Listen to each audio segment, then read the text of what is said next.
To see how enzymes catalyze reactions in such a way that they enhance the rate of the reaction, we need to do a quick discussion of free energy. And this is actually important because we will be discussing free energy for most of the semester.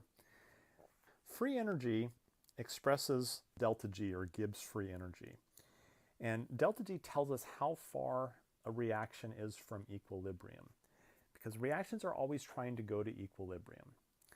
And we will discuss, I'll discuss on the next slide a little bit how that comes into play. But to start with, we need to know the difference between delta G and what we call delta G naught. So delta G naught is the free energy change for a system starting at the standard state.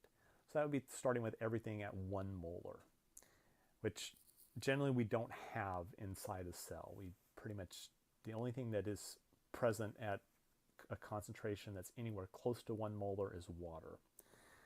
Delta G, on the other hand, depends on delta G naught, as well as the concentration of reactants and products, which are not at standard state conditions. So delta G is kind of more along the lines of what's going on within a cell.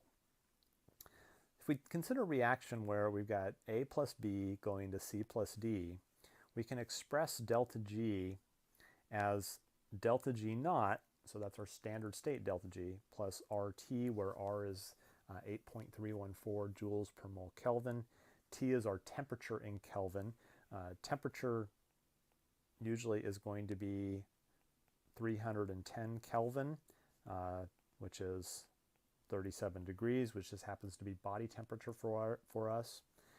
And that's all multiplied by the natural log of this right here is KEQ, which is the concentration of the products divided by the concentration of the reactants. Now, in terms of predicting spontaneity of a reaction, if delta G is positive, we have to put energy into the process to get it to go to equilibrium. So this is considered an endergonic reaction, and it is non-spontaneous. If, on the other hand, delta G is negative, energy will be released as the reaction goes to equilibrium. So this is considered an exergonic reaction, and it would be considered a spontaneous reaction. Generally, we need to deal in spontaneous reactions because we need things to naturally occur. Sometimes we have to add a little bit of energy to make a reaction spontaneous, but ultimately we need our reactions to have negative delta Gs. We can also have a delta G of 0, which means that a reaction is at equilibrium. In this case, delta G of the products equals delta G of the reactants. And we might see, we don't see any change of concentrations.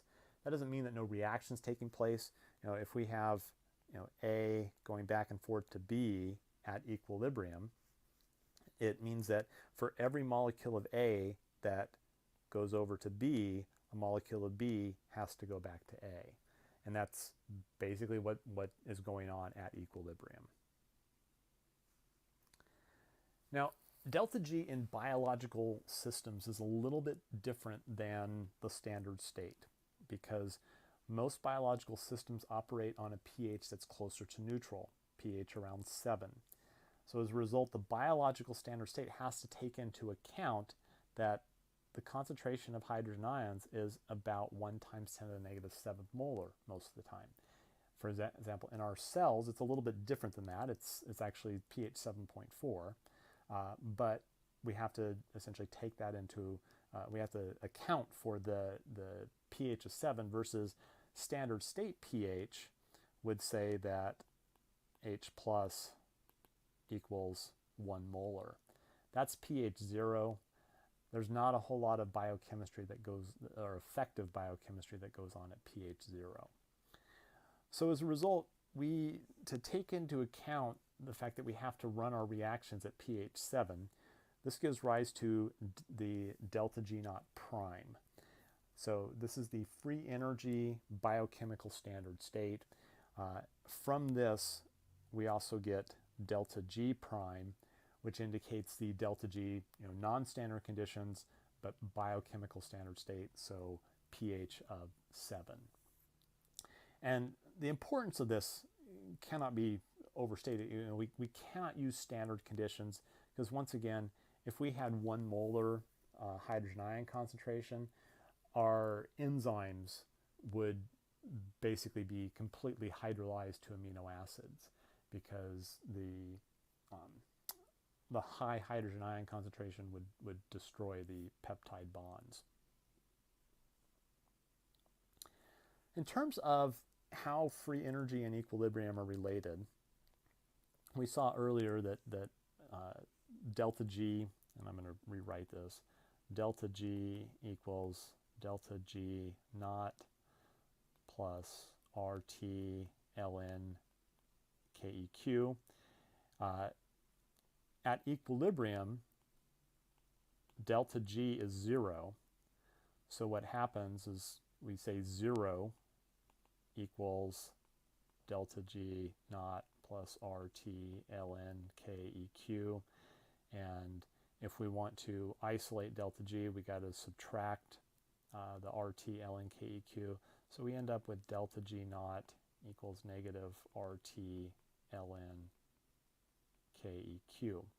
And that's where this equation comes from, saying that our delta G at standard conditions, biochemical standard state, is negative RT ln KEQ. Now, if we want to calculate the delta G naught prime for ATP hydrolysis, we need to know the KEQ for this process. And we know that the KEQ has been measured at 2.23 times 10 to the fifth. That generally implies that a fairly large KEQ, large value, indicates that the reaction heavily favors the products. So if we plug all this in, our R value, 8.314 joules per mole Kelvin, doing this at 25 degrees Celsius, and multiply that by our natural log of KEQ, we arrive at negative 30.5 kilojoules per mole. So that's the standard state delta G for ATP hydrolysis. Fairly exergonic reaction, fairly spontaneous, which is a good thing because ATP is what we use to derive a lot of energy.